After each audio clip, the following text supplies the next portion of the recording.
नमस्ते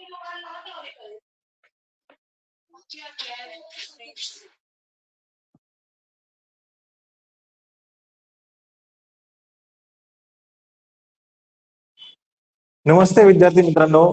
आजपासून आपण ऑनलाईन प्लॅटफॉर्मला सुरुवात केलेली आहे.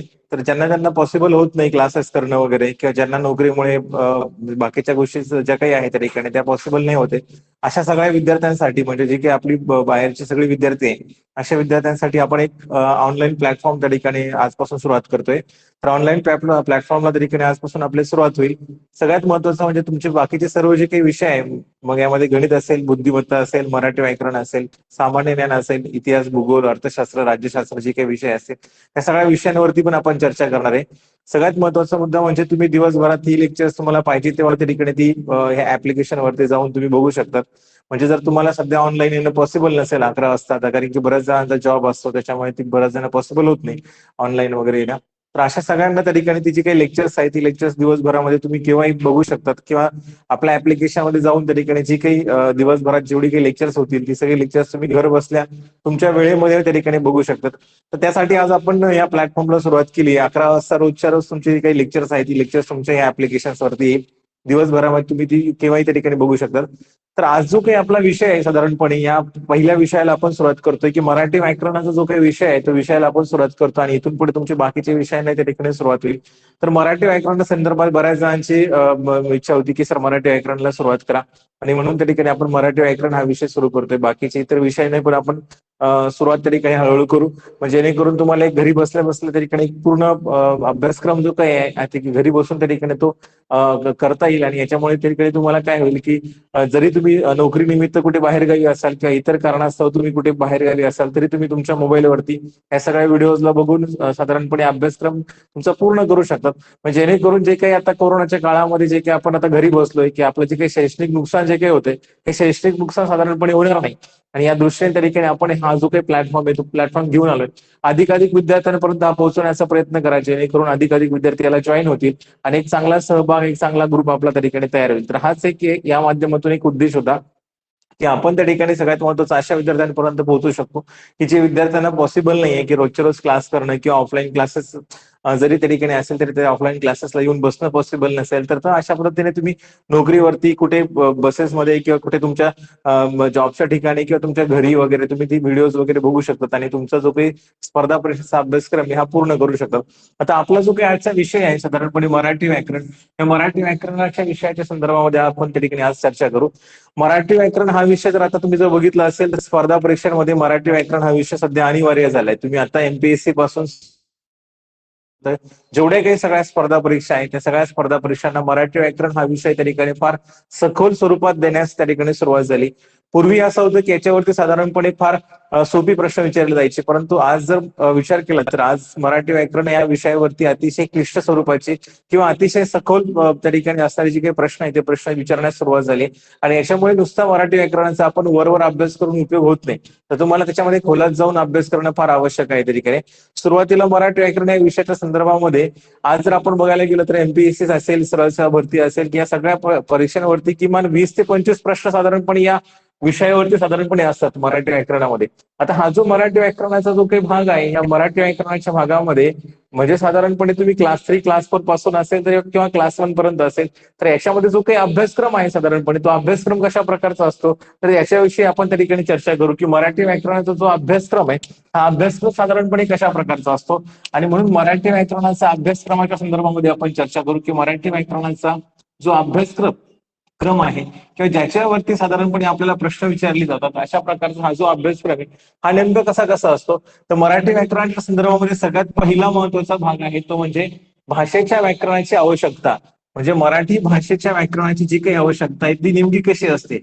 भाषेच्या व्याकरणाची आवश्यकता, व्याकरणामध्ये पहिला महत्वाचा टॉपिक असतो तो म्हणजे भाषेच्या व्याकरणाची आवश्यकता. भाषेच्या व्याकरणाची नेमकी आवश्यकता काय काय आहे हा पहिला भाग त्या ठिकाणी साधारणपणे असतो. दुसरा महत्वाचा भाग आहे की भाषेच्या व्याकरणाच्या आवश्यकतेनंतर वर्ण जी काही आहे त्या ठिकाणी हे मराठीमध्ये नेमकी वर्ण कोणती कोणती असतात या संदर्भामध्ये बऱ्याच वेळेस प्रश्न विचारला जातात. आणि म्हणून वर्ण विचार हा एक दुसरा फार महत्वाचा टॉपिक आहे. वर्ण विचार वर्णांवरतीच आधारित आपल्याकडे संधी हा एक व्याकरणामधला फार महत्वाचा भाग आहे. आणि म्हणून संधी विचार हा एक महत्वाचा भाग याच्यावरती साधारणपणे आपल्याला विचारला जातो. संधी विचार, संधी विचार हा जो टॉपिक आहे, या टॉपिकला त्या ठिकाणी आपल्याला बघण्यासाठी तुम्हाला वर्णांची आवश्यकता आहे, वर्ण माहित असणे आवश्यक आहे. आणि म्हणून संधी जर बघायची असेल, संधी जर ओळखायची असेल तर अगोदर तुम्हाला वर्ण माहित झाले असणे आवश्यक आहे. त्याच्यानंतर साधारणपणे याच्यावरती लिंग विचार हा जो काही टॉपिक आहे, मराठीमध्ये जी काही लिंग आहे याच्यावरती साधारणपणे प्रश्न विचारतात. लिंग विचार असेल किंवा वचन विचार हा एक टॉपिक आहे. वचन विचार हाही टॉपिक त्या ठिकाणी लिंग विचार सारखाच आहे. मराठीमध्ये एकूण 3 लिंग आहे, पुल्लिंगी, स्त्रीलिंगी, नपुंसकलिंगी. 2 वचन आहे, एक वचन, अनेक वचन त्या ठिकाणी. त्याच्यानंतर साधारणपणे याच्यावरती विभक्ती विचार हा एक टॉपिक महत्वाचा आहे. विभक्ती विचार, तर विभक्ती विचारामध्ये नेमके कोणते कोणते विभक्ती आहे, विभक्ती नेमकी कशी कशी वापरायची, विभक्तीचा वापर नेमका कसा कसा केला जातो, त्या विभक्ती विचार हा एक टॉपिक आहे. विभक्ती विचार आणि सगळ्यात महत्वाचं म्हणजे विभक्तीचे कारक अर्थ. विभक्तीचे जे कारक अर्थ आहे त्या कारक अर्थावरती पण आपल्याला प्रश्न विचारला जातो. कारक अधिक अर्थ असा याचा तरीके अर्थ होतो. कारक अर्थ कोणती कोणती आहे, कारक संबंध कशा कशा प्रकारचा असतो आणि कारक अर्थ वापरायची नेमकी कशी असतात तरीके, कारक अर्थ नेमकी कोणती कोणती आहे, कर्ता, कर्म, करण, संप्रदान, अपादान, संबंध, अधिकरण आणि संबोधन अशा प्रकारचे काही कारक अर्थ आहेत. ती कारक अर्थ आपल्याला या टॉपिक मध्ये बघायला मिळतील. त्याच्यानंतर वाक्य विचार हा एक महत्वाचा टॉपिक आहे. वाक्य विचारामध्ये वाक्याची विभागणी नेमकी कशी केली जाते, वाक्याचे नेमके प्रकार कोणती कोणती पडतात आणि वाक्याचे प्रकार तरीकेने असून वाक्याची विभागणी नेमकी कशी कशी केली जाते, हा एक याच्यामधला सगळ्यात महत्वाचा भाग आहे. वाक्य विचार आणि वाक्य पृथक्करण अशा 2 प्रकारच्या टॉपिकचे त्या ठिकाणी वाक्य विचारामध्ये त्या ठिकाणी समावेश केला जातो. आणि म्हणून वेगवेगळ्या प्रकारचे काही वाक्य आहे त्या वाक्यांचा आपल्याला इथे अभ्यास करायला त्या ठिकाणी मिळेल.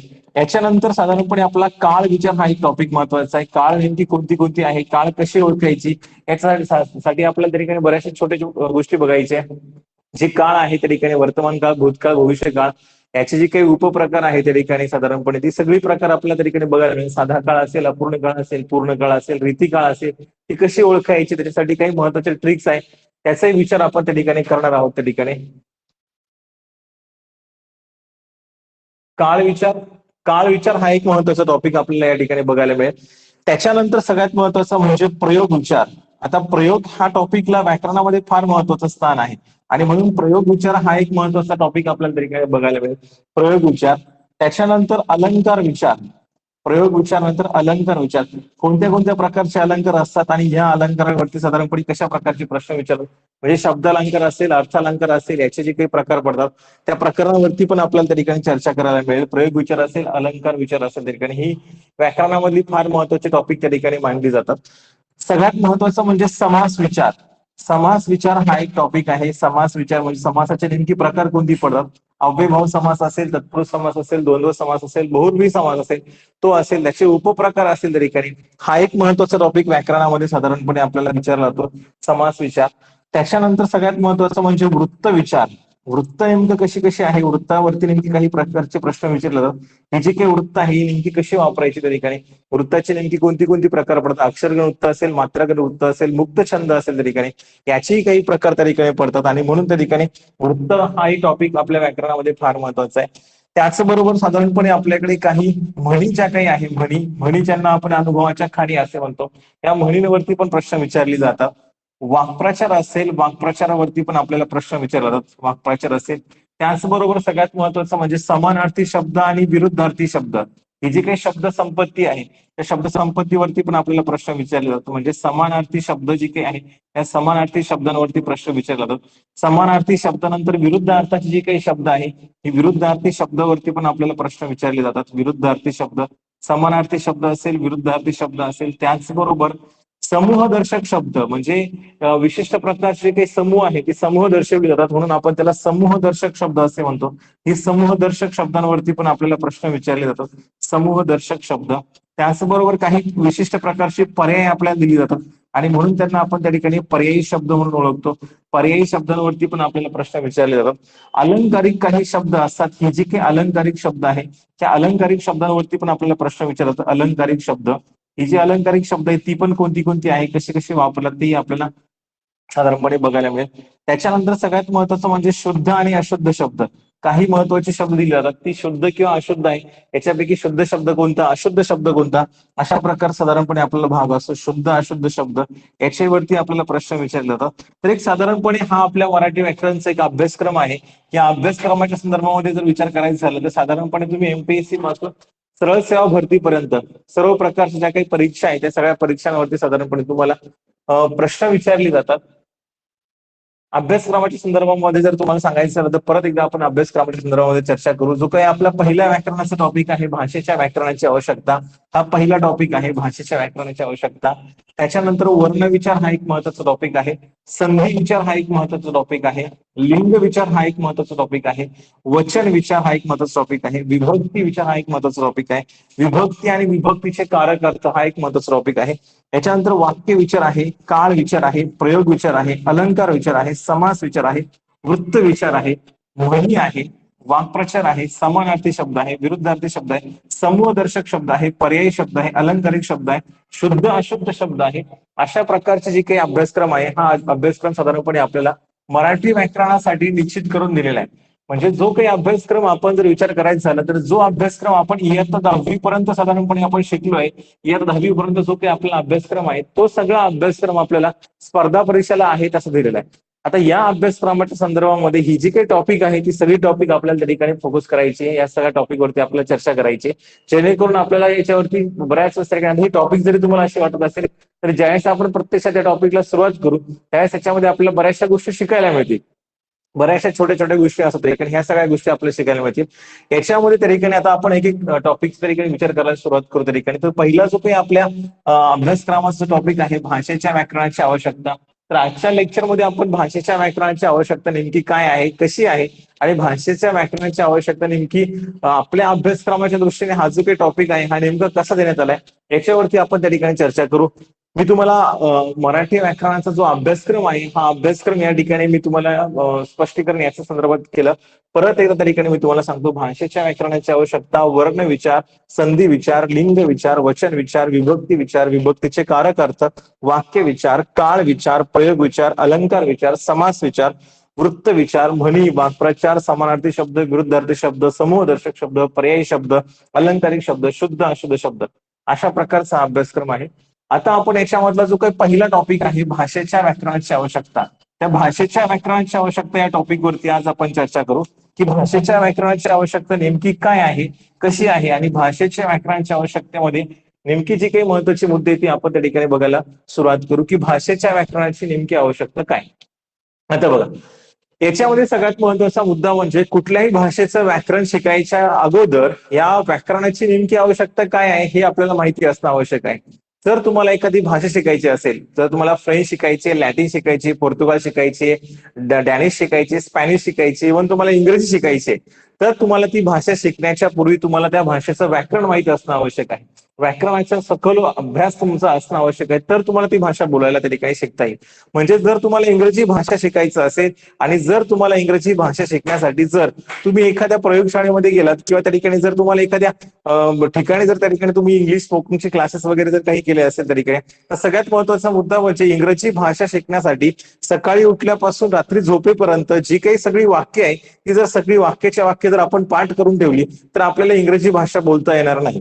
म्हणजे साधारणपणे नुसती वाक्य पाठ करून आपल्याला उपयोग नाही, तर आपल्याला इंग्रजी भाषा जर शिकायची असेल किंवा कुठलीही जर भाषा आपल्याला शिकायची असेल तर सगळ्यात महत्वाचं म्हणजे आपल्याला त्या भाषेचं व्याकरण शिकावं लागेल आणि या भाषेच्या व्याकरणाचा अभ्यास करूनच आपण ती भाषा त्या ठिकाणी शिकू शकतो. अन्यथा ती भाषा शिकणं आपल्याला त्या ठिकाणी शक्य नाही. आणि म्हणून त्या ठिकाणी प्रत्येक भाषेमध्ये व्याकरणाला फार महत्वाचं स्थान असतं आणि म्हणून नेमक्या भाषेच्या व्याकरणाची आवश्यकता काय आहे हे आपण टॉपिकमध्ये त्या ठिकाणी बघणार आहोत की नेमकं भाषेचं व्याकरण का शिकायचं.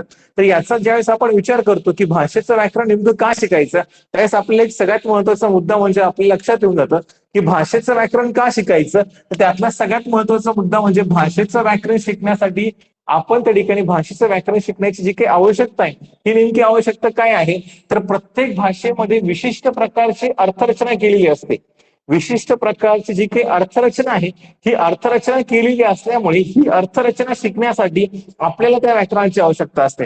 म्हणजे सगळ्यात महत्वाचं म्हणजे प्रत्येक भाषेमध्ये विशिष्ट प्रकारची अर्थरचना केलेली असते. बघा विशिष्ट प्रकारची अर्थरचना म्हटली मी तुम्हाला, आता ही जी काही विशिष्ट प्रकारची अर्थरचना आहे, ही अर्थरचना शिकण्यासाठी आपल्याला कोणाची आवश्यकता आहे, तर व्याकरणाची आवश्यकता आहे. म्हणजे प्रत्येक भाषेमध्ये जी विशिष्ट प्रकारची अर्थरचना केली जाते, जी विशिष्ट प्रकारची अर्थरचना करण्याचा जो काही भाग आहे, तो भाग शिकण्यासाठी आपल्याला कोणाची आवश्यकता असते, तर व्याकरणाची आवश्यकता असते. आणि म्हणून व्याकरण का शिकायचं, तर व्याकरण शिकण्यामागचा मुख्य हेतू, मुख्य उद्देश हाच असतो की त्या भाषेतील विशिष्ट अर्थरचना आपल्याला माहिती असणे आवश्यक आहे, विशिष्ट अर्थरचना तरीकेने आपल्याला शिकता येणं आवश्यक आहे. आणि मग आता लक्षात घ्या की आता अर्थरचना जर तरीकेने आपल्याला शिकायची असेल तर आपल्याला व्याकरणाची आवश्यकता असते. आणि म्हणून आपण मराठीच्या दृष्टीने जर आपण विचार केला तर मराठीमध्ये जी आपली अर्थरचना आहे ही नेमकी कशा प्रकारची केली जाते हे आपण त्या ठिकाणी बघू. मी काही प्रकारची उदाहरणे त्या ठिकाणी तुम्हाला या ठिकाणी देतोय आणि मग आपण त्याच्यावर त्या ठिकाणी विचार करू. बघा, पहिलं उदाहरण त्या ठिकाणी आपण बघू.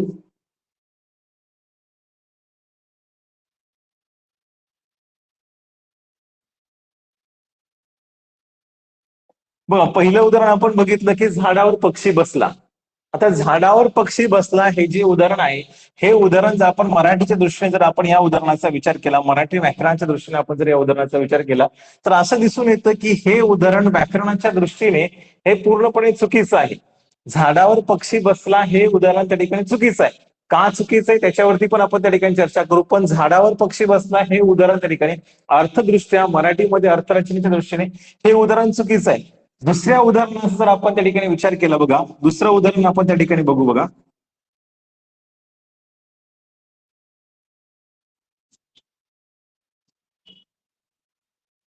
बघा आता बोर्डवरती मी अजून एक उदाहरण टाकलंय की पक्षी बसला झाडावर. पक्षी बसला झाडावर हेही उदाहरण त्या ठिकाणी व्याकरणाच्या दृष्टीने कसं आहे, तर हेही उदाहरण व्याकरणाच्या दृष्टीने चुकीचं आहे. तिसरं उदाहरण आपण त्या ठिकाणी बघू.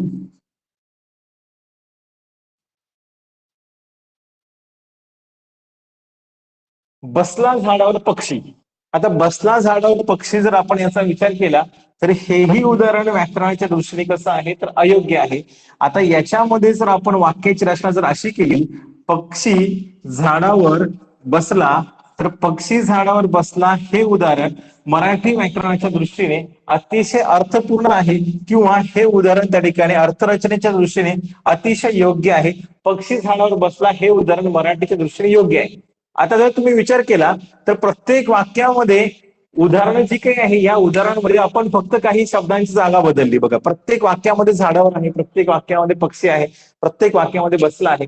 पण इथे जर आपण बघितलं त्या ठिकाणी झाडावर पक्षी बसला, इथे जर आपण बघितलं पक्षी झाडावर बसला, इथे जर आपण बघितलं तर बसला झाडावर पक्षी.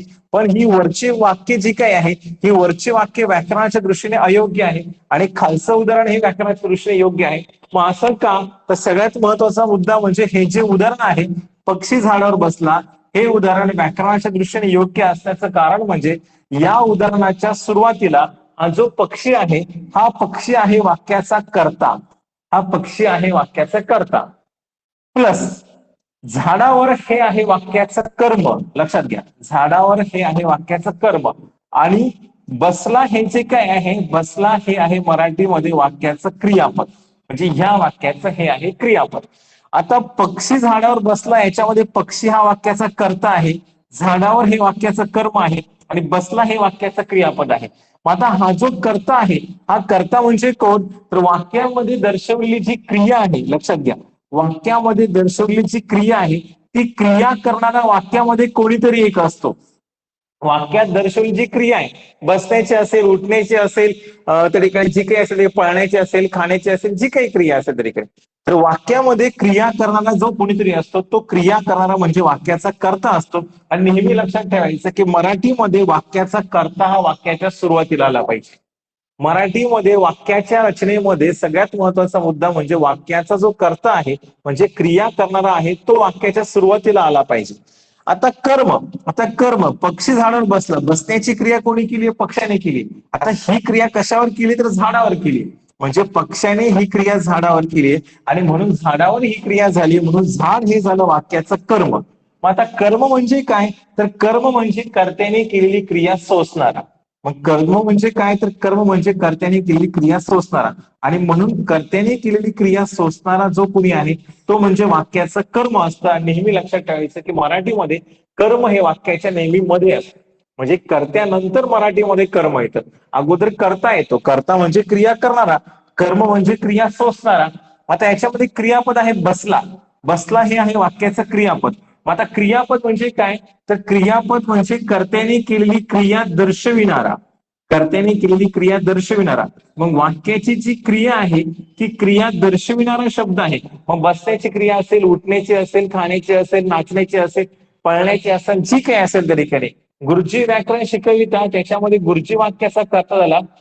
व्याकरण हे वाक्याचं कर्म आणि शिकवितात हे वाक्याचं क्रियापद झालं. आई भाजी कापते याच्यामध्ये आई हा वाक्याचा कर्ता झाला. भाजी हे वाक्याचं कर्म झालं आणि कापते हे वाक्याचं क्रियापद झालं.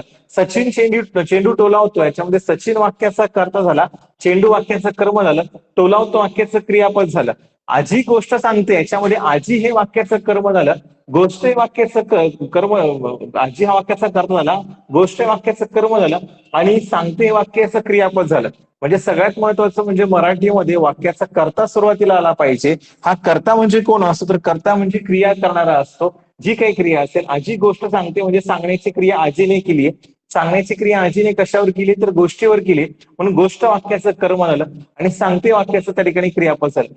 मी तुम्हाला सांगतो की मराठीमध्ये वाक्य कसंही असू द्या, काही फरक पडत नाही. किती मोठी असू द्या वाक्य, काही फरक पडत नाही. पण वाक्याचा कर्ता हा वाक्याच्या सुरुवातीला असेल, मध्ये वाक्याचं कर्म असेल, शेवटी वाक्याचं क्रियापद असेल. मी जर तुम्हाला असं म्हटलं असेल त्या ठिकाणी की आमची प्रेमळ आजी रोज आम्हाला अंगणात बसून बिरबलाची गोष्ट सांगते, तरी काही फरक पडत नाही. तरी वाक्याचा कर्ता हा वाक्याचा आजीच आहे त्या ठिकाणी.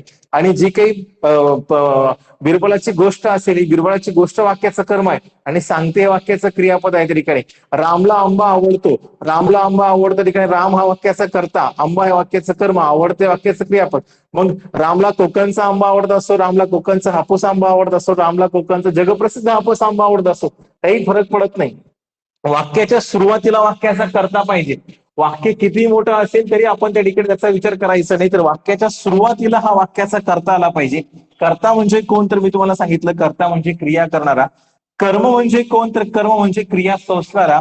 आणि क्रियापद म्हणजे कोण, तर क्रियापद म्हणजे क्रिया दर्शवणारा. मग नेहमी लक्षात ठेवायचं की वाक्याच्या सुरुवातीला वाक्याचा कर्ता पाहिजे. म्हणजे झाडावर पक्षी बसला असं नको, तर पक्षी झाडावर बसला पाहिजे त्या ठिकाणी. बदक पाण्यात पडला याऐवजी पाण्यात बदक पडला असं नको, तर बदक पाण्यात पडला असं पाहिजे. म्हणजे वाक्याच्या सुरुवातीला वाक्याचा कर्ता आला पाहिजे, नंतर वाक्याचं कर्म आलं पाहिजे, नंतर वाक्याचं क्रियापद आलं पाहिजे. आता मराठीमध्ये कधी कधी असंही होतं की कधी कधी कर्म नसते, कधी कधी कर्म असते. म्हणजे काही वाक्य ही सकर्मक असतात, काही वाक्य अकर्मक असतात. त्याच्यावरून आपण सकर्मक कर्तरी, अकर्मक कर्तरी वगैरे वगैरे हा सगळा भाग आपल्याला पुढे बघायला मिळणारच आहे. किंवा कधी कधी दोन कर्मही असतात त्या ठिकाणी. अशा वेळेस त्या ठिकाणी आपल्याला ओळखायचे असतात द्विकर्मक क्रियापद ज्याला आपण म्हणतो.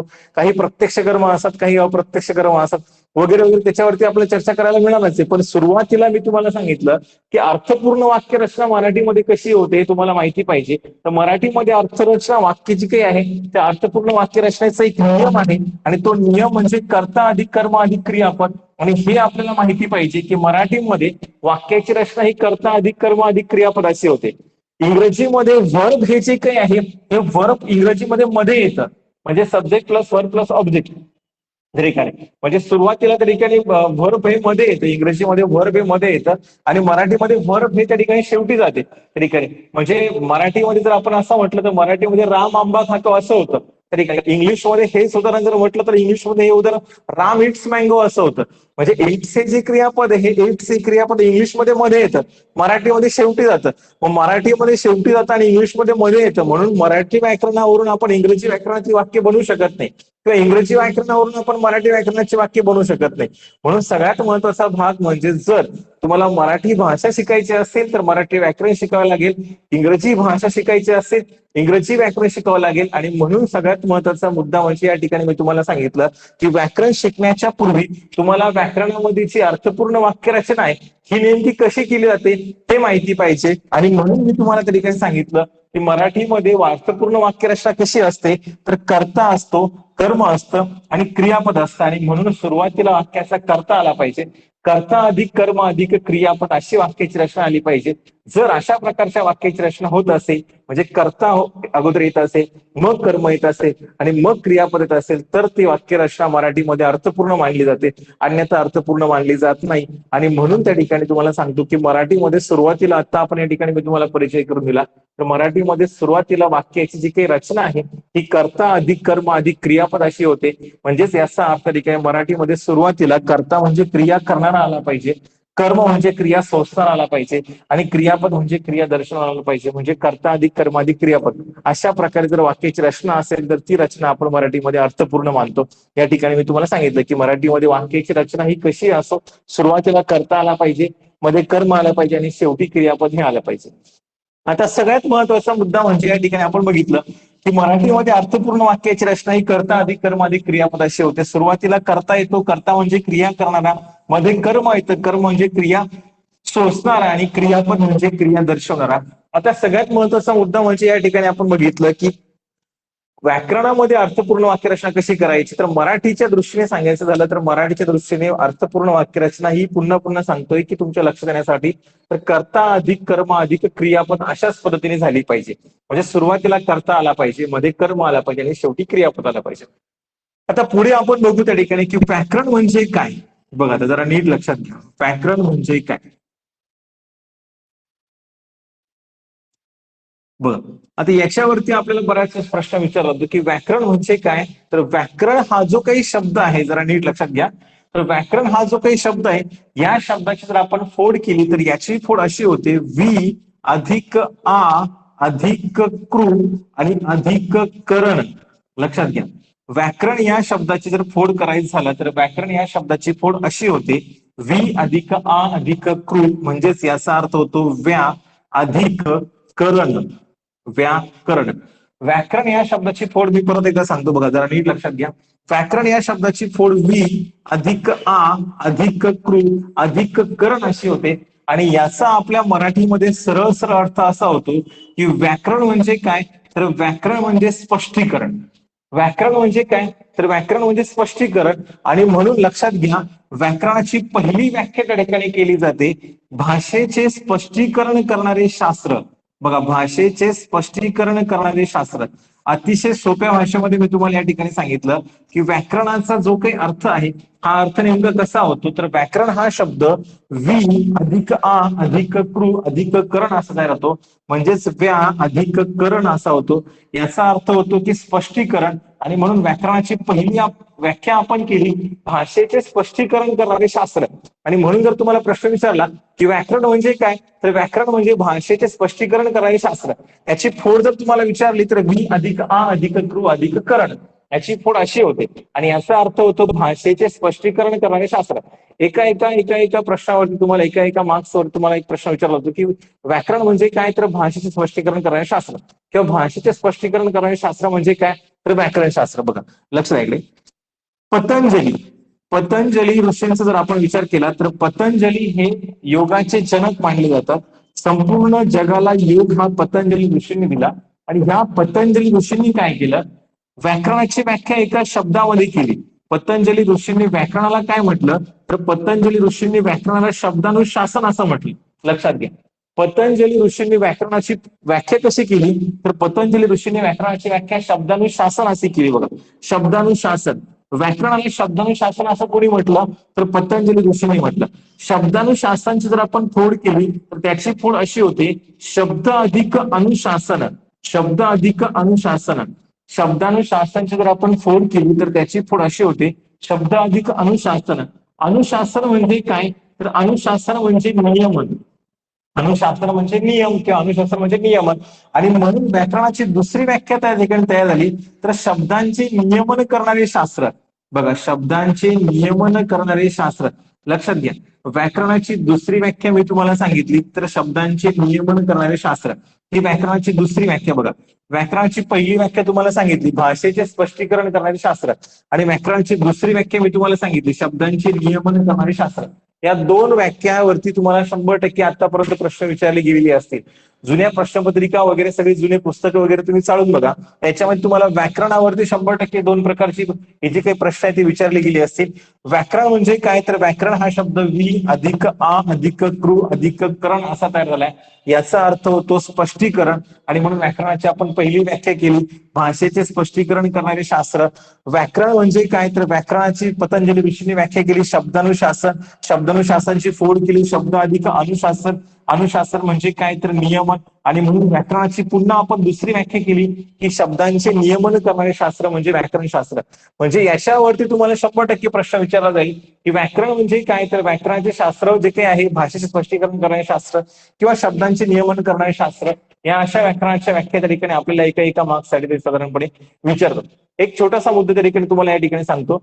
व्याकरण हा जो काही भाग आहे, व्याकरण हा भाग मी तुम्हाला सांगितलं की व्याकरण हा जो काही भाग आहे आपल्या मराठी मधला हा जो काही व्याकरण असेल, तर ह्या व्याकरणावरती पूर्णपणे संस्कृतच्या व्याकरणाचा प्रभाव पडलेला साधारणपणे दिसून येतो किंवा त्या ठिकाणी परिणाम झालेला आपल्याला साधारणपणे दिसून येतो.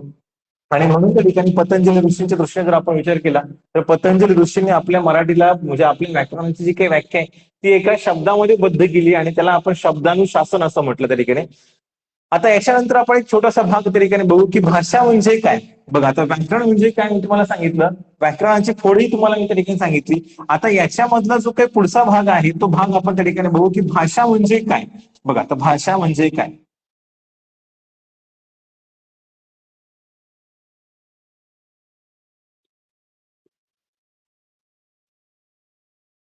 बघा आता भाषा म्हणजे काय.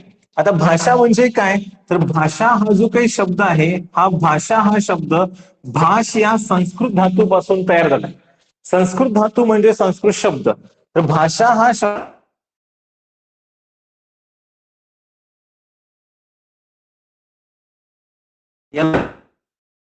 मराठीमध्ये म्हणतो बोलणे, मराठीमध्ये म्हणतो भाष्य करणे. बकणे बोलणे किंवा भाष्य करणे म्हणजे भाष, आणि भाष हा जो काही धातू आहे याच्यापासून आपला भाषा हा शब्द आला. आता भाषा काय करते, तर भाषा 2 प्रकारचं काम करते. बघा भाषा 2 प्रकारचं काम करते. पहिलं काम करते ते म्हणजे संवाद साधण्याचे. भाषा 2 प्रकारचे काम करते. पहिले काम करते संवाद साधण्याचे, आणि दुसरे जे काही काम आहे ते दुसरे काम करते विचार व्यक्त करण्याचे. म्हणजे पहिले काम करते संवाद साधण्याचे आणि दुसरे काम करते विचार व्यक्त करण्याचे. आणि म्हणून लक्षात घ्या, भाषेच्या मराठीमध्ये अतिशय साध्या सोप्या सरळ व्याख्या त्या ठिकाणी केलेल्या आहे की संवाद साधण्याचे साधन म्हणजे भाषा, संवाद साधण्याचे साधन म्हणजे भाषा, विचार व्यक्त करण्याचे माध्यम म्हणजे भाषा. बघा 2 व्याख्या तुमच्या त्या ठिकाणी क्लिअर झाल्या. या ठिकाणी मी व्याख्या त्या ठिकाणी टाकतो. तुमच्या 2 व्याख्या त्या ठिकाणी क्लिअर झाल्या. भाषेच्या व्याख्या जी काही भाषा आहे त्याच्या व्याख्या तुम्हाला सांगितल्या. संवाद साधण्याचे साधन म्हणजे भाषा, म्हणजे संवाद साधण्यासाठी कम्युनिकेशन करण्यासाठी जे साधन म्हणून वापरलं जातं ते साधन म्हणजे भाषा, आणि विचार व्यक्त करण्याचे जे माध्यम आहे हे माध्यम म्हणजे भाषा. तर भाषा हा शब्द कशापासून म्हणला, तर भाषा हा शब्द भाष पासून म्हणला. आता जरा नीट लक्षात घ्या, भाषा म्हणजे भाष हा धातू झाला, याच्यापासून हा शब्द बनला. याला आपण मराठीमध्ये बकणी बोलणे भाष्य करणे असे म्हणतो. भाषा 2 प्रकारचं काम करते, एक संवाद साधण्याचे आणि एक विचार व्यक्त करण्याचे. आणि म्हणून आपण भाषेच्या अतिशय साध्या व्याख्या त्या ठिकाणी केल्या की संवाद साधण्याचे साधन म्हणजे भाषा आणि विचार व्यक्त करण्याचे माध्यम म्हणजे भाषा. आता आपण जर आपल्या भाषेचा आपण विचार केला असेल तर लक्षात घ्या जरा या ठिकाणी, तर आपल्या भाषेचा विचार करण्यासाठी जर आपण बघितलं तर आपल्या मराठीची जी काही रचना साधारणपणे झालेली आपल्याला दिसून येते. ही मराठीची रचना कशी झाली, तर मराठीची रचना ही संस्कृत भाषेपासून झाली. बघा आपल्या मराठीची रचना कशापासून झाली, तर संस्कृत भाषेपासून झाली. संस्कृत भाषा सर्व भाषेषु जननी असे आपण म्हणतो. मराठीची रचना संस्कृत पासून झाली. संस्कृत लोकांना समजून घ्यायला अवघड होती आणि म्हणून संस्कृत पासून प्राकृत ही भाषा तयार झाली. संस्कृत पासून प्राकृत ही भाषा तयार झाली आणि प्राकृत पासून सगळ्या भाषा बनल्या. आणि म्हणून प्राकृत पासून आपली मराठी बनली, हिंदी बनली, बंगाली बनली, गुजराती बनली, पाली बनली. या सगळ्या भाषा प्राकृत पासून बनल्या. म्हणजे मराठीची रचना जर तुम्हाला विचारली तर मराठीची रचना साधारणपणे तुम्हाला या पद्धतीने सांगता येईल. मराठीची रचना ही संस्कृत पासून प्राकृत पासून मराठी, म्हणजे संस्कृत पासून प्राकृत बनली आणि प्राकृत पासून मराठी बनली. आणि म्हणून लक्षात घ्या, सगळ्यात महत्वाचं म्हणजे आता व्याकरण जर तयार करायचं झालं तर सगळ्यात अगोदर व्याकरण हे संस्कृत भाषेचं तयार झालं. बघा व्याकरण जर तयार करायचं झालं तर हे सगळ्यात अगोदर संस्कृत भाषेत झालं. कारण की संस्कृत पासून प्राकृत बनले आणि प्राकृत पासून मराठी बनली. आणि म्हणून संस्कृत भाषेचं व्याकरण तयार करण्याचं जे श्रेय आहे हे श्रेय पाणिनी या ऋषींना दिलं जातं बघा. संस्कृत भाषेचं व्याकरण तयार करण्याचं श्रेय हे पाणिनी ऋषींना दिलं जातं. या पाणिनी ऋषींनी काय केलं, अष्टाध्यायी नावाचा एक ग्रंथ लिहिला. पाणिनी ऋषींनी काय केलं, अष्टाध्यायी नावाचा एक ग्रंथ लिहिला. आणि ह्या अष्टाध्यायी नावाच्या ग्रंथामध्ये यांनी काय केलं, संस्कृत भाषेचं व्याकरण लिहिलं बघा. मग आता संस्कृत भाषेचं व्याकरण कोणी लिहिलं, तर पाणिनी या ऋषीने लिहिलं. कुठल्या ग्रंथात लिहिलं, अष्टाध्यायी या ग्रंथामध्ये लिहिलं. आणि म्हणून अष्टाध्यायी या ग्रंथामध्ये संस्कृत भाषेचं व्याकरण लिहिल्यामुळे पाणिनी ऋषींना आपण काय करतो, तर संस्कृतचा व्याकरण करता मानतो. संस्कृतचं व्याकरण करता कोण, तर पाणिनी ऋषी. आता मराठीचं जे काही व्याकरण आहे हे मराठीचं व्याकरण लिहिण्याचं श्रेय हे 1836 मध्ये दादोबा पांडुरंग तर्खडकर यांना दिलं जातं. दादोबा पांडुरंग तर्खडकर हे असे मराठी व्यक्ती होते की ज्यांनी मराठीचं पहिल्यांदा व्याकरण लिहिलं. दादोबा पांडुरंग तर्खडकर बघा, दादोबा पांडुरंग तर्खडकर हे ऐतिहासिक व्यक्ती होते. त्यांनी परमहंस मंडळी, मानव धर्म सभा वगैरे वगैरे मंडळी स्थापन केली. प्रार्थना समाजाची स्थापना पण त्यांनी केली होती. त्या ठिकाणी ब्रिटिशांनी त्या ठिकाणी त्यांना राव बहादूर नावाची पदवी पण दिली होती. त्या ठिकाणी अहमदनगरमध्ये बिल्लांचा उठाव पण त्यांनी मोडून काढला होता. तर हे जे काही दादोबा पांडुरंग तर्खडकर होते यांनी मराठी भाषेचे व्याकरण हे पुस्तक लिहिले. आणि म्हणून आपण यांना मराठी भाषेचा पाणिनी मानतो बघा. लक्षात घ्या, मराठी भाषेचा पाणिनी. आता मराठी भाषेचा पाणिनी जर म्हटलं तर मराठी भाषेचा पाणिनी झाले दादोबा पांडुरंग तर्खडकर. कारण की दादोबा पांडुरंग तर्खडकरांनी काय केलं, मराठी भाषेचे व्याकरण हे पुस्तक लिहिले. आणि म्हणून मराठी भाषेचा पाणिनी कोण, तर मराठी भाषेचा पाणिनी दादोबा पांडुरंग तर्खडकर. आता मराठीमध्ये पहिल्यांदा बघा, मराठीमध्ये पहिल्यांदा निबंधमाला, मराठीमध्ये पहिल्यांदा निबंधमाला म्हणजे जी काही निबंध आहे ही निबंधमाला सुरू केली ती विष्णू शास्त्री चिपळूणकरांनी. मराठीमध्ये पहिल्यांदा निबंधमाला सुरू केली ती विष्णू शास्त्री चिपळूणकरांनी. आणि विष्णू शास्त्री चिपळूणकरांनी मराठीमध्ये पहिल्यांदा निबंधमाला सुरू केल्यामुळे विष्णू शास्त्री चिपळूणकरांचा गौरव हा मराठी भाषेचा शिवाजी असा केला जातो बघा. मराठी भाषेचा शिवाजी, विष्णू शास्त्री चिपळूणकरांचा गौरव हा मराठी भाषेचा शिवाजी असा केला जातो. आणि दादोबा पांडुरंग तर्खडकर यांचा गौरव मराठी भाषेचा पाणिनी असा केला जातो. याच्यावरती बऱ्याच वेळेस आपला प्रश्न विचारला जातो, निबंधमाला कुणी सुरू केली, तर निबंधमाला ही विष्णू शास्त्री चिपळूणकरांनी सुरू केली. आणि म्हणून मराठी भाषेचा पाणिनी दादोबा पांडुरंग तर्खडकर आणि मराठी भाषेचा शिवाजी जर विचारलं तर विष्णू शास्त्री चिपळूणकर हे मराठी भाषेचे शिवाजी आहेत. ठिकाणी मराठी भाषेचा जॉन्सन, यांच्या वडिलांना मराठी भाषेचा जॉन्सन असे म्हटलं जातं. कृष्णशास्त्री चिपळूणकर, कृष्णशास्त्री चिपळूणकरांचा उल्लेख हा मराठी भाषेचा जॉन्सन असा केला जातो. मराठीमध्ये पहिल्यांदा शेक्सपियरच्या हॅम्लेट या नाटकाचे मराठीमध्ये पहिल्यांदा विकार विलसित म्हणजे शेक्सपियरचे जे काही हॅम्लेट नाटक होते त्या हॅम्लेट नाटकाचे मराठीमध्ये पहिल्यांदा विकार विलसित नावाने भाषांतरित केले ते गोपाळ गणेश आगरकरांनी.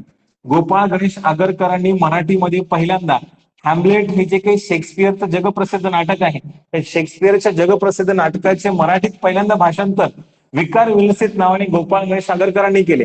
आणि म्हणून गोपाळ गणेश आगरकरांना आपण मराठी भाषेचा शेक्सपियर मानतो. मराठीमध्ये पहिल्यांदा सुनीत मीन्स सॉनेट, 14 ओळींची कविता, ज्याला आपण 14 ओळींची कविता म्हणतो ती सुनीत म्हणजे सॉनेट. ठिकाणी एक तुतारी द्या मजा आणि फुंकिली मिती स्वप्राणे भेदून टाकील सगळे गगडे दीर्घतेच्या त्या किंचाळीने, अशा ज्या काही प्रसिद्ध कविता आहे अशा कविता लिहिणाऱ्याचे काही केशवसूत आहे. केशवसूत म्हणजे कृष्णाजी केशव दामले बघा, लक्षात घ्या. केशवसूत म्हणजे कृष्णाजी केशव दामले यांनी मराठीमध्ये पहिल्यांदा 14 ओळींची कविता सुनीत हा काव्य प्रकार मराठीमध्ये आणला. आणि म्हणून सुनीत हा काव्य प्रकार मराठीमध्ये आणल्यामुळे केशवसूतांना आपण आधुनिक मराठी कवितेची जनक मानतो बघा. केशवसूतांना आपण आधुनिक मराठी कवितेचे जनक का मानतो, कारण की त्यांनी सुनीत हा काव्य प्रकार पहिल्यांदा मराठीमध्ये रूढ केला, म्हणून आपण त्यांना आधुनिक मराठी कवितेचे जनक. मराठीमध्ये पहिल्यांदा आधुनिक कादंबरी लिहिण्याचा जो काही प्रयोग आहे हा प्रयोग हरिनारायण आपटे यांनी केला. आणि हरिनारायण आपटे यांनी केल्यामुळे ह.न. आपटे, ज्यांना आपण ह.न. आपटे म्हणतो, हे ह.न. आपटे आपल्या आधुनिक मराठी कादंबरीचे जनक आपण त्यांना मानतो, आधुनिक मराठी कादंबरीचे जनक. मराठीमध्ये पहिल्यांदा सीता स्वयंवर नावाचं जे नाटक होतं, हे सीता स्वयंवर नावाचं नाटक विष्णुदास भावे यांनी लिहिलं. आणि म्हणून विष्णुदास भावे यांना आपण मराठी नाटकाचा जनक मानतो. पण मराठीमध्ये पहिल्यांदा संगीत नाटक, संगीत सौभद्र नावाचं जे नाटक होतं, हे संगीत सौभद्र नावाचं नाटक हे अण्णासाहेब किर्लोस्करांनी लिहिलं. आणि म्हणून आपण मराठीमध्ये संगीत सौभद्र हे जे काही नाटक लिहिल्यामुळे आपण संगीत नाटकाचं जनक जर म्हटलं तर अण्णासाहेब किर्लोस्कर. म्हणजे संगीत नाटकाचा जनक अण्णासाहेब किर्लोस्कर, नाटकाचा जनक हा विष्णुदास भावे आहे. विष्णुदास भावे यांनी मराठीमध्ये पहिल्यांदा जे काही नाटक आहे सीता स्वयंवर हे पहिलं नाटक लिहिलं. 1832 मध्ये मराठीमध्ये दर्पण हे जे काही पहिलं वृत्तपत्र आहे, हे दर्पण पहिलं वृत्तपत्र बाळशास्त्री जांभेकरांनी सुरू केलं. आणि म्हणून बाळशास्त्री जांभेकरांना आपण मराठी वृत्तपत्राचा जनक मानतो. लक्षात घ्या. आपल्या भारतामधला पहिला चित्रपट जो काही होता, ह्या पहिल्या चित्रपटाचं दिग्दर्शन राजा हरिश्चंद्र जो काही होतं, याचं दिग्दर्शन हे जे काही आपले दादासाहेब फाळके आहे, तरी दादासाहेब फाळकेंनी केलं. आणि म्हणून दादासाहेब फाळकेंना आपण हिंदी चित्रपट सृष्टीजनक मानतो. पण लक्षात घ्या, मराठी मधला जो पहिला चित्रपट आहे अयोध्येचा राजा, बघा दोघांमध्ये पण राजा आहे. इकडे राजा हरिश्चंद्र आहे आणि इकडे अयोध्येचा राजा आहे. अयोध्येचा राजा हा जो चित्रपट आहे, त्या चित्रपटाचे दिग्दर्शन हे बाबूराव पेंटर यांनी केले. आणि म्हणून बाबूराव पेंटर यांना आपण मराठी चित्रपट सृष्टीचं जनक मानतो. बघा, हिंदी चित्रपट सृष्टीचा विचारला तर आपलं दादासाहेब फाळकेच टाकावे लागतील. पण मराठी चित्रपट सृष्टीचं जनक विचारलं तर बाबूराव पेंटर हे मराठी चित्रपट सृष्टीचे जनक आहे. म्हणजे ह्या गोष्टी तुम्हाला माहिती पाहिजे, कारण की तुम्हाला एक एक मार्क्ससाठी याच्यावरती प्रश्न विचारला जातो. मराठीची रचना जर विचारली तर संस्कृत पासून प्राकृत, प्राकृत पासून मराठी. प्राकृत मध्ये जर विचारलं तर ज्ञानेश्वरी आज प्राकृत भाषेमध्ये आहे. आज आपण बोलतो ती मराठी भाषा. संस्कृतचं व्याकरण लिहिलं पाणिनी ऋषींनी. 1836 मध्ये दादोबा पांडुरंग तर्खडकरांनी मराठीचं व्याकरण लिहिलं. आणि म्हणून दादोबा पांडुरंग तर्खडकरांना आपण मराठी भाषेचा पाणिनी मानतो. मराठी भाषेचा व्याकरणकार आहे दादोबा पांडुरंग तर्खडकर, संस्कृतचं व्याकरण करता पाणिनी ऋषी. मराठीमध्ये निबंधमाला लिहिली विष्णुशास्त्री चिपळूणकरांनी, म्हणून चिपळूणकर हे मराठी भाषेत शिवाजी झाले. मराठीमध्ये हॅम्लेट हे नाटक विकार विलसित नावाने गोपाळ गणेश आगरकरांनी रूपांतरित केलं, म्हणून ते आपले मराठी भाषेत शेक्सपियर झाले. सुनीत हा काव्य प्रकार मराठीमध्ये कृष्णाजी केशव दामले म्हणजे केशवसूत यांनी आणला. म्हणून कृष्णाजी केशव दामले म्हणजेच केशवसूत हे आधुनिक मराठी कवितेचे जनक. मराठीची जी काही कादंबरी आहे ती हरिनारायण आपटे यांनी लिहिली, म्हणून आधुनिक मराठी कादंबरीचे जनक हरिनारायण आपटे. आपल्या मराठीमध्ये पहिल्यांदा नाटक हा जो प्रकार आहे हा विश्वदास भावेने लिहिला, म्हणून मराठी नाटकाचा जनक विश्वदास भावे. मराठी संगीत नाटकाचे जनक अण्णासाहेब किर्लोस्कर. तरीकाने आपल्या मराठी चित्रपट सृष्टीमधल्या चित्रपटाचं दिग्दर्शन पहिल्यांदा बाबूराव पेंटर यांनी केलं, म्हणून बाबूराव पेंटर हे आपल्या मराठी चित्रपट सृष्टीचे जनक झाले. म्हणजे मराठी चित्रपट सृष्टीचे विचारलं तर बाबूराव पेंटर आणि हिंदीचे विचारले तर दादासाहेब फाळके. आपल्या मराठीमधलं पहिलं वृत्तपत्र दर्पण हे बाळशास्त्री जांभेकरांनी सुरू केलं, आणि म्हणून बाळशास्त्री जांभेकरांना आपण मराठी भाषेच्या वृत्तपत्राचा जनक मानतो. म्हणजे हे ज्या काही सगळ्या गोष्टी त्या आपल्याला माहिती पाहिजे, याच्यावरती मला एक प्रकारचा प्रश्न त्या ठिकाणी विचारला होतो. आजचं लेक्चर देण्यामागचा उद्देश हाच होता की शिकवण्याची पद्धत तुम्हाला कशी आहे ती कळाली पाहिजे. जो काही टॉपिक आहे हा टॉपिक तुम्हाला समजतो की नाही समजतो हे कळायला पाहिजे. आणि याच्यामुळे त्या ठिकाणी आज आपण त्या ठिकाणी यावरती चर्चा केली. मराठी भाषेच्या व्याकरणाच्या आवश्यकतामध्ये आपण एकदम क्षुल्लक गोष्टींवरती त्या ठिकाणी चर्चा केली. सगळ्यात महत्वाचं म्हणजे मराठी व्याकरणाचा नियम मी तुम्हाला सांगितला. कर्ता अधिक कर्म अधिक क्रियापद असा मराठीचा नियम आहे. त्याच्यावरती आपल्याला पुढे चर्चा करायला मिळणारच आहे. व्याकरण हा शब्द कसा तयार होतो हे तुम्हाला सांगितलं की वी अधिक आ अधिक कृ अधिक कर्ण म्हणजे स्पष्टीकरण. म्हणून व्याकरणाच्या व्याख्या आपण केल्या. भाषेचे स्पष्टीकरण करणारे शास्त्र म्हणजे व्याकरण शास्त्र. पतंजलीने व्याकरणाला शब्दानुशासन म्हटलंय, आणि म्हणून शब्दानुशासनची जर आपण फोड केली तर शब्द अधिक अनुशासन, अनुशासन म्हणजे नियमन, आणि म्हणून शब्दांचे नियमन करणारे शास्त्र म्हणजे व्याकरण शास्त्र. भाषेचे जर आपण विचार केला तर भाषा हा शब्द भाष या धातूपासून बनलाय. याचा अर्थ तो बकणे, बोलणे आणि भाष्य करणे. जर आपण विचार केला तर याच्या व्याख्या जर विचारला तर संवाद साधण्याचे साधन म्हणजे भाषा, विचार करण्याचे माध्यम म्हणजे भाषा. मराठीची रचना ही संस्कृत पासून प्राकृत पासून मराठी अशी आहे. मराठीचं संस्कृतचं व्याकरण पाणिनी ऋषींनी लिहिलं अष्टाध्यायी ग्रंथामध्ये, आणि मराठीचं व्याकरण दादोबा पांडुरंग तर्खडकरांनी लिहिलं. तर पुढच्या तासाला आपल्याला याच्या पुढचा भाग त्या ठिकाणी बघायला मिळेल. पुढच्या तासापासून आपण एक तासाचे लेक्चर्स त्या ठिकाणी आपण बघू. सुरुवातीला आता हा डेमो लेक्चर्स म्हणजे त्या ठिकाणी टेस्टिंगच्या स्वरूपामध्ये होता. बऱ्याच जणांना समजतोय नाही समजतोय या दृष्टीने आपण त्या ठिकाणी हे आजचं जो काही लेक्चर होतं हे लेक्चर बघितलं. मी अपेक्षा करतो की बऱ्याच जणांना समजलं असेल, बऱ्याच जणांना आवडलं असेल. ज्यांना ज्यांना त्या ठिकाणी वाटेल त्या ठिकाणी की आपल्या इतर मित्रांनाही सहभागी करून घ्यायचं त्यांनाही सहभागी करून घ्या. अधिकाधिक मित्रांपर्यंत तुमचा जो काही हा व्हिडिओ आहे तो ठिकाणी पोहोचवा, म्हणजे बाकीच्यांना या गोष्टी त्या ठिकाणी माहिती होतील. आता पुढच्या तासापासून आपण जे काही बाकीचा भाग आहे त्या ठिकाणी अक्षर म्हणजे काय, किंवा त्या ठिकाणी वाक्य म्हणजे काय, शब्द म्हणजे काय, वाक्य म्हणजे काय, लिपी म्हणजे काय, याच्यावरती आपण चर्चा करू. आणि हा जो आपला पहिला टॉपिक आहे भाषेच्या व्याकरणाची आवश्यकता, आपण याच्यामध्ये ह्या सगळ्या बेसिक गोष्टी बघू. वर्ण विचारामध्ये आपण वर्ण म्हणजे काय, वर्णाची व्याख्या त्या ठिकाणी कशा केल्या जातात, वर्णाची विभागणी कशी होते, स्वर म्हणजे काय, स्वरादी म्हणजे काय, व्यंजन म्हणजे काय, त्यांचे प्रकार कशी पडतात, वगैरे वगैरे. याच्या काही सगळ्या गोष्टी आहेत, त्या सगळ्या गोष्टी तालव्य असेल, ललित तालव्य असेल, त्या ठिकाणी ओष्ट असेल, दंतोष्ट असेल, कंठोष्ट असेल, या सगळ्या गोष्टींवरती आपण त्या ठिकाणी चर्चा हळूहळू करू. आणि या ठिकाणी आपण थांबू. बाकीचा जो काही भाग आहे त्या ठिकाणी तो बाकीचा भाग आपण पुढच्या तासाला बघायला सुरुवात करू. दिवसभरामध्ये सगळी व्हिडिओज त्या ठिकाणी तुम्ही बघू शकतात आणि बाकीच्यांना इतरांना त्या ठिकाणी कळवू शकतात. मनापासून धन्यवाद. आपण या ठिकाणी थांबू.